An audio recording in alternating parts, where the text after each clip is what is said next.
할렐루야. 우리 금요응답함에 사모에 나오신 성도님들을 예수님의 이름으로 환영하고 축복합니다. 우리 곁에 계신 분들과 사랑 인사를 나누겠습니다. 주님의 마음으로 바라보니 참으로 아름답습니다. 주의 마음으로 바라보니 참으로 아름답습니다. 아멘이시죠? 주의 마음으로 바라보면 참 아름답지 않을 게 어디 있겠습니까? 이렇게 보아도 저렇게 보아도 아름다울 수 있음을 우리가 고백합니다. 삶의 모든 자리에 우리 교우들 간에 또 가족 간에 또 이웃 간에 또 직장 동료 간에 우리의 마음가짐이 주님을 닮아갈 수 있는 우리 주의 성도들이 되기를 예수님의 이름으로 축복합니다. 참 믿는 자들의 삶이 그러하지 않겠습니까? 은혜로 시작해서 은혜로 마치는 삶이 우리 그리스도인들의 삶의 모습이 되어야 할 것이죠. 어려움, 고난의 문제를 만나더라도 그 속에서 하나님의 은혜를 발견할 줄 아는 그런 그리스도인들이 되어야 할 것입니다. 그래서 믿는 자들은 이래도 저래도 걱정할 것이 아니라 이래도 저래도 감사하고 이래도 저래도 기도함으로 문제를 이겨낼 수 있습니다. 저 한번 따라하겠습니다. 나는 하나님의 자녀입니다. 나는 하나님의 자녀입니다. 아멘이시죠? 하나님의 자녀된 자로서 우리 2026년 우리 교회 표어가 무엇입니까? 세상의 소금과 빛이 되는 교회이죠. 하나님의 자녀된 자로서 책임이 있습니다. 예수님은 그 책임을 뭐라고 말씀합니까? 너희가 빛이라 소금이라. 다시 말해 너희가 세상 속에서 빛된 사명, 소금된 사명을 감당해야 할 것을 말씀해 주시는 거죠. 죄가 관영하여 부패하는 이 시대에 부패를 방지하고 참된 맛을 낼 수 있는 그리스도인, 어두워가는 세상 속에서 예수님을 닮아 어둠을 물리치는 빛 같은 그리스도인이 바로 우리가 되기를 좋으신 예수님의 이름으로 축원합니다. 무엇보다 앞서서 이 말씀을 보면 우리에게 무엇을 가르쳐 주셨습니까? 염려하지 말 것을 말씀해 주셨습니다. 이 땅에 살아갈 때 우리 안에는 염려, 걱정, 근심이 참 많지 않습니까? 그래서 의뢰 염려하고 걱정하는 것들이 어떻게 보면 당연하게 여기는 경우도 있습니다. 그런데 믿는 자들은 그러하지 말라라는 것이죠. 하나님을 신뢰하는 자, 깨어 기도하는 자, 염려를 이겨낼 수 있습니다. 베드로전서 5장 7절이 그래서 우리에게 이렇게 가르쳐 주지 않았습니까? 같이 읽어보겠습니다. 너희 염려를 다 주께 맡기라. 이는 그가 너희를 돌보심이라. 아멘. 누가 우리를 돌보아 주십니까? 우리 하나님이 돌봐 주시죠. 너희 염려를 주께 맡기라. 너희 행사를, 너의 걱정을, 근심을 주께 맡길 것을 우리에게 가르쳐 주시죠. 참 맡기면 되는데, 맡기면 주님께서 맡아주시는데 참 이 맡기는 게 잘 안 되지 않습니까? 맡겼다고 생각했는데 돌아보면 다시 가지고 있다라는 거죠. 그러니까 우리가 이 밤에 주의 은혜 가운데 내 모든 걱정, 근심의 짐을 하나하나 주 앞에 내어 맡김을 통해서 우리 안에서 해결해 주시고 또한 은혜를 더하시는 그런 놀라운 일들을 우리가 날마다 경험하기를 축복합니다. 하늘 아버지께서 공중의 새도 들의 백합화도 입히시고 먹이고 기르시거늘 하물며 너희일까 보냐. 믿음이 작은 자들아. 이처럼 믿음이 연약하니까 염려하게 됩니다. 다시 말해 우리의 믿음의 심지가 견고하면 염려가 아닌 기도로 모든 문제를 능히 감당할 수 있습니다. 사랑하는 성도 여러분, 염려가 아닌 내일에 대한 기대로 오늘을 소망하며 기도로 이겨내기를 예수님의 이름으로 축원합니다. 그리고 이어서 오늘 본문에서 예수님께서 가르치시는 것이 무엇이냐? 비판하지 말 것을 가르칩니다. 1절의 말씀입니다. 1절의 말씀 같이 우리가 보겠습니다. 비판을 받지 아니하거든 비판하지 말라. 아멘. 무엇하지 말라? 비판하지 말라.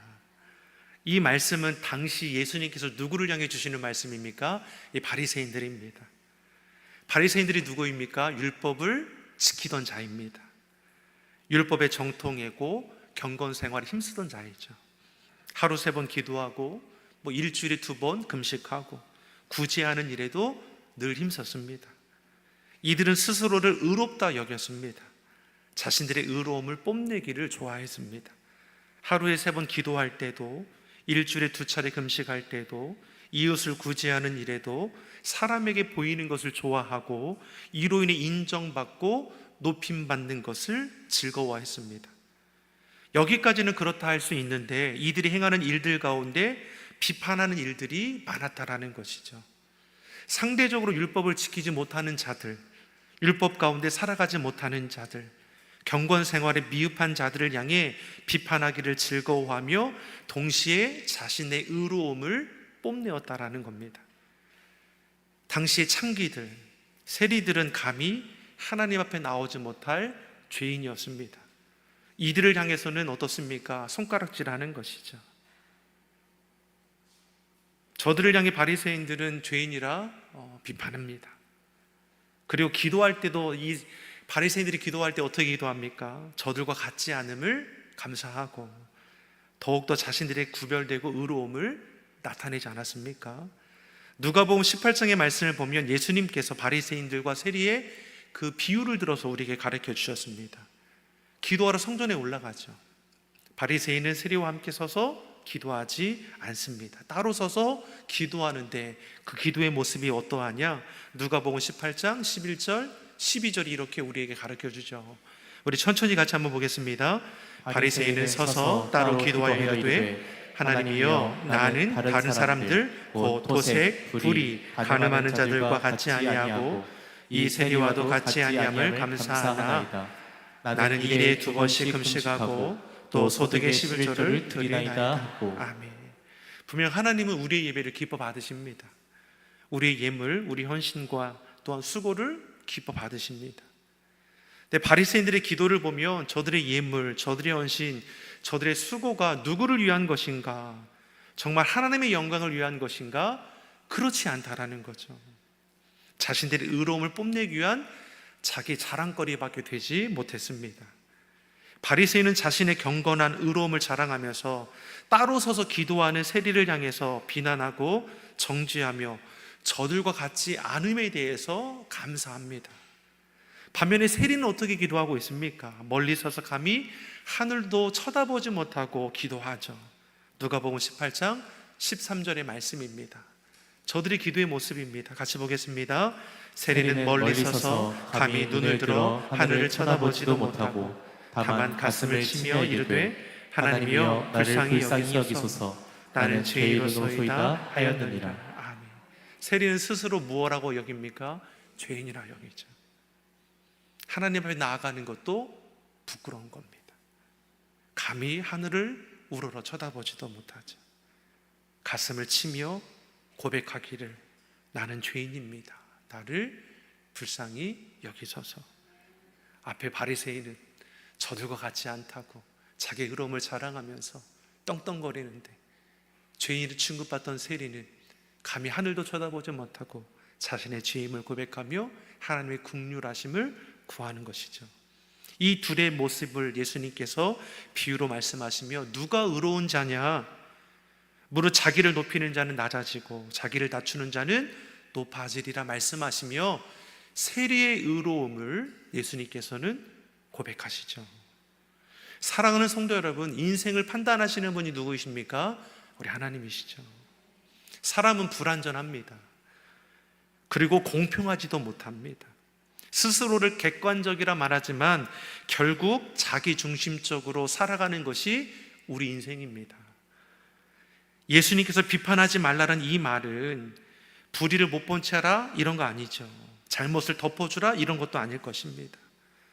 진리와 거짓을 분별하는 것은 마땅히 행해야 하는 것이죠. 우리 시시비비 가리는 거 좋아하지 않습니까? 잘하고 못하는 것을 구분짓고 이런 모습들이 어디든지 있는 것이죠. 그런데 예수님께서 말씀하시는 비판하지 말라라는 이 말씀은 자기 스스로가 비판할 자격이 있다고 여기고 스스로 재판관이 되어서 비판하는 것에 대해서 지적하고 있는 것이죠.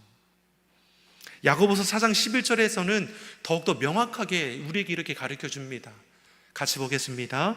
형제들아, 서로 비방하지 말라. 형제를 비방하는 자나 형제를 판단하는 자는 곧 율법을 비방하고 율법을 판단하는 것이라. 내가 만일 율법을 판단하면 율법의 준행자가 아니요 재판관이로다. 아멘. 형제들아, 서로 비방하지 말라. 서로 판단하지 말라. 서로 비방하고 판단하는 것은 곧 무엇을? 율법을 비방하고 판단하는 것이라. 우리는 율법을 지키는 준행자입니다. 율법을 판단하시는 분, 재판하시는 분은 우리 하나님이시죠. 오늘 본문에서도 비판하는 것도 똑같습니다. 형제를 향해 비방, 판단, 비판하는 것, 재판자 되시는 하나님께서 행하실 것이죠. 사랑하는 성도 여러분, 비판한다라는 거, 비방한다라는 거 결국 우리 피조된 자가 하나님의 자리에 앉고자 하는 교만일 수밖에 없다라는 것이죠. 형제를 향해 비방하고 판단하고 비판하지 말라. 이 말은 곧 형제 자매를 무엇하라고 말씀하는 겁니까? 사랑하라는 거죠. 서로 미워하지 말고, 서로 정죄하지 말고, 서로 판단하지 말고, 서로를 격려하고 위로할 것을 우리에게 가르쳐 주십니다. 예수님의 초점은 어디에 있습니까? 용서와 사랑에 있습니다. 예수님께서 가르쳐 주신 기도를 보더라도 우리가 우리의 죄를 사하여 준 것 같이, 저만 아는 거예요? 우리가 우리의 죄를 사하여 준 것 같이 우리의 죄를 사하여 주옵소서. 우리가 매일매일 주기도문으로 고백하지 않습니까? 우리가 우리의 죄를 용서하는 것 같이 주님 우리 죄를 용서하여 주옵소서. 내가 너희를 사랑한 것 같이 너희가 서로 사랑하라. 우리는 서로 사랑하라고 부름받은 자이죠. 저만 따르겠습니다. 나는 사랑의 증거자입니다. 옆 사람을 축복하겠습니다. 당신은 사랑의 증거자입니다. 아멘이시죠? 우리 모두는 사랑의 증거자입니다. 그런데 이 꼭 적용할 때 나는 배제하고 어디 너 잘하나 보자, 참 우리의 연약함이 여기서 드러나는 거 아닙니까? 말씀을 듣더라도 나에게 적용해야 하는데 말씀을 들을 때 어떻게 합니까? 맞아, 저 사람이 좀 그런 것 같아. 우리는 참 연약함이 여기서 드러나는 거죠. 말씀 앞에 나이가 돌이켜야 하는데 그 말씀으로 남을 판단하게 된다는 거죠. 솔직히 비판하지 말라, 비방하지 말라 얘기할 때 저 사람은 나를 너무 비방하는 것 같아, 저 사람은 나를 판단하는 것 같아, 이런 생각들이 불쑥불쑥 드러나지 않습니까?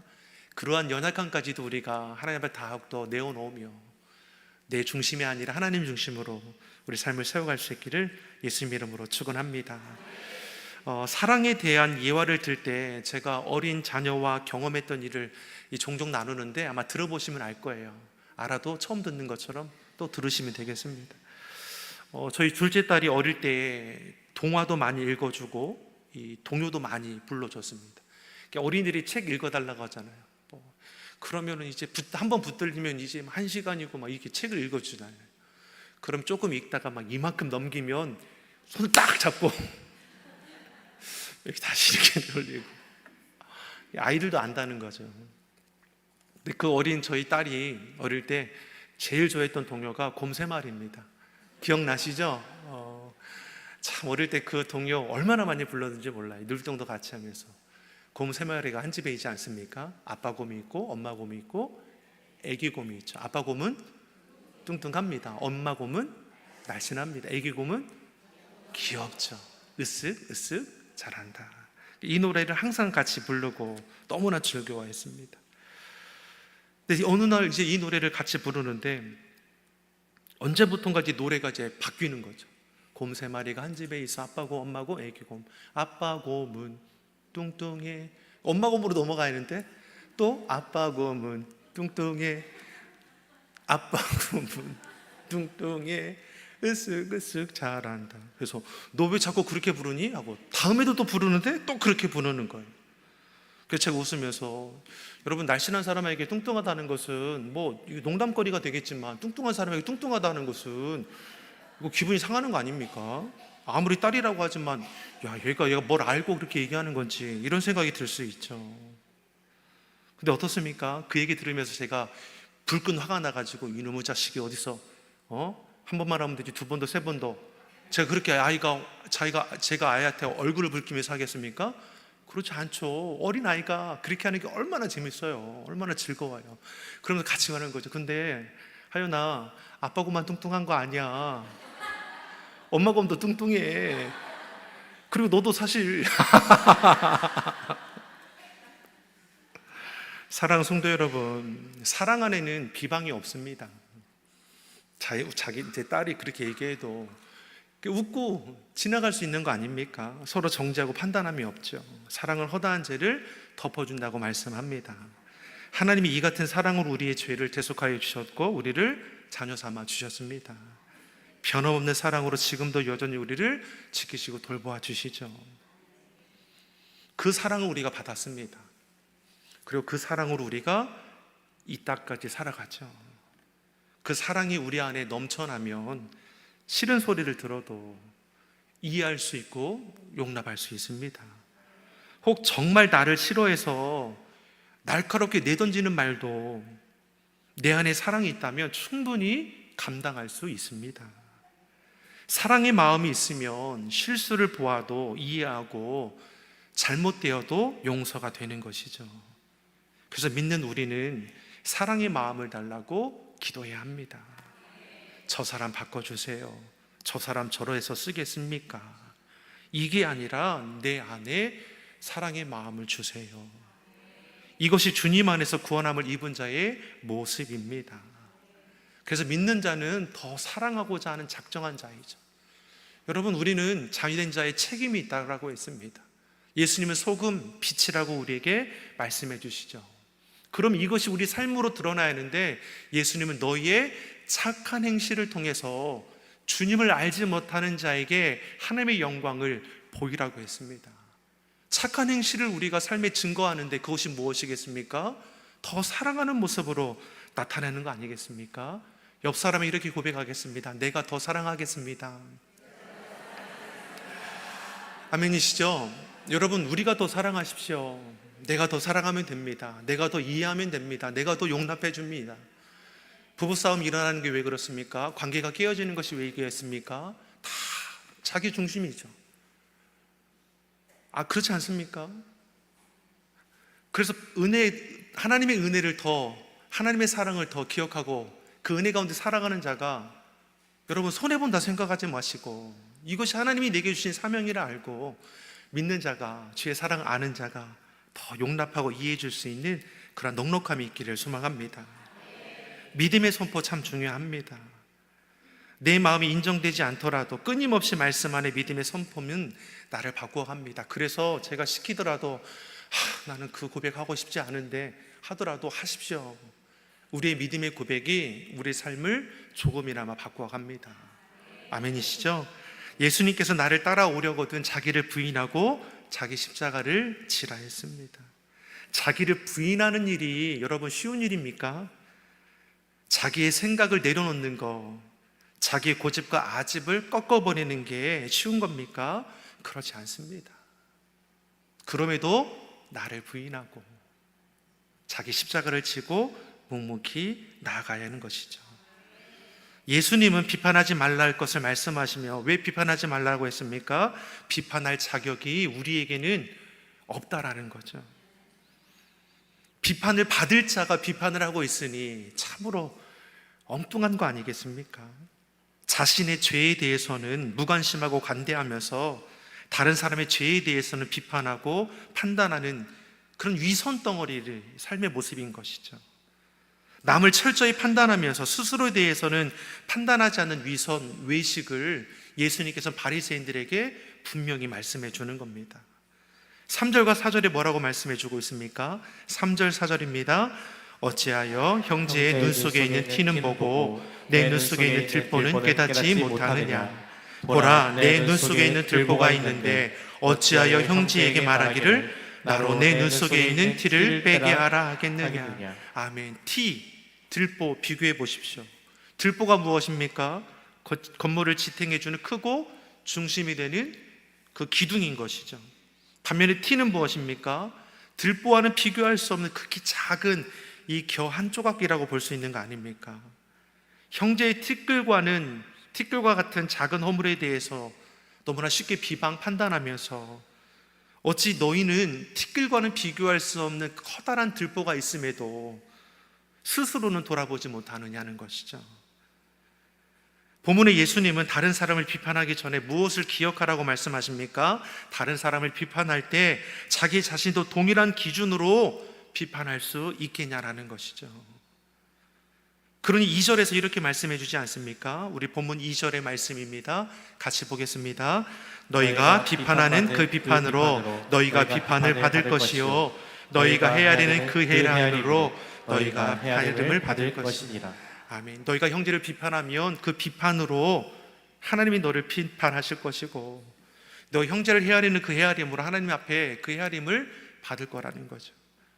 그러니 외식하는 자야, 먼저 내 눈에 있는 들보를 빼어내라 말씀하는 겁니다. 5절의 말씀입니다. 5절의 말씀 같이 보겠습니다. 외식하는 자여, 먼저 내 눈 속에서 들보를 빼어라. 그 외야 밝히 보고 형제의 눈 속에서 띠를 빼리라. 아멘. 예수님 형제에게 있는 티를 빼는 것에 대해 잘못이라고 말하는 거 아니죠. 눈에 티가 들어가면 빼야 하는 것이 맞는 겁니다. 그런데 형제의 티를 빼주기에 앞서 내 눈 속에 있는 들보부터, 내 고집부터, 욕심부터, 교만부터 빼라는 것이죠. 그래야 밝히 보지 않겠냐는 겁니다. 사랑하는 성도 여러분, 사람은 관심과 사랑 속에서 변화가 이루어지는 것이지 비판하고 정죄하는 것으로 달라지지 않습니다. 여러분, 백날 잔소리 해보십시오. 자녀들이 변화됩니까? 오히려 아픔과 상처만 그 안에 커지는 거 아니겠습니까? 관심과 사랑 속에서 우리의 삶의 가시들이 뽑혀지는 것이고, 아픔과 상처들이 회복이 일어나고 치유가 일어나는 겁니다. 바울이 처음부터 복음을 전도하는 자는 아니었습니다. 바울이 처음부터 복음을 증거하는 자는 아니었습니다. 이 말이 이렇게 어려워요. 그럼 바울이 어떻게 달라질 수 있었습니까? 부활하신 예수님을 빛 가운데 만났죠. 만났다는 게 중요하죠. 다시 말해 주님의 그 크신 사랑을 알게 되었습니다. 그러니 자신의 눈에 있는 들보를 깨닫게 됩니다. 자기가 가진 모든 소유, 자신의 혈통, 세상 가치에 가득한 것들이 아무런 의미가 없다라는 거, 배설물로 여긴다라고 말씀하죠. 이유로 비방하고 판단하고 비판하던 삶의 모습에서 주의 사랑으로 용납해주고 이해해주고 섬겨주고 더 사랑하는 자로 바뀌어지게 되죠. 우리도 주님의 은혜 가운데 변화받은 자들입니다. 그 사랑 안에서 구원을 입었고 하나님의 자녀 되었습니다. 그 사랑과 은혜를 받은 우리를 통해 하나님의 그 크신 사랑과 은혜가 전달이 돼야 할 것입니다. 주의 사랑과 은혜 안에는 비방도 판단도 비판도 없습니다. 서로 비교하고 판단하고 정죄하기보다는 서로를 사랑하고 격려하고 위로하고 돌보아주는 그러한 신실한 하나님이 기뻐하시는 그런 은혜의 공동체, 우리 교회가 되기를, 또 우리 가정이 되기를 좋으신 예수님의 이름으로 축원합니다. 기도하겠습니다. 사랑의 하나님 아버지, 주의 은혜와 사랑을 아는 주의 백성들 되게 하여 주시옵소서. 우리 눈에 들보가 빼어지게 하여 주시고 비방하고 비판하고 판단하는 자가 아니라 주의 사랑으로 용납하고 이해하고 섬기며 베풀며 더 사랑하는 자가 되게 하여 주시옵소서. 감사드리며 예수님의 이름으로 기도드립니다. 아멘.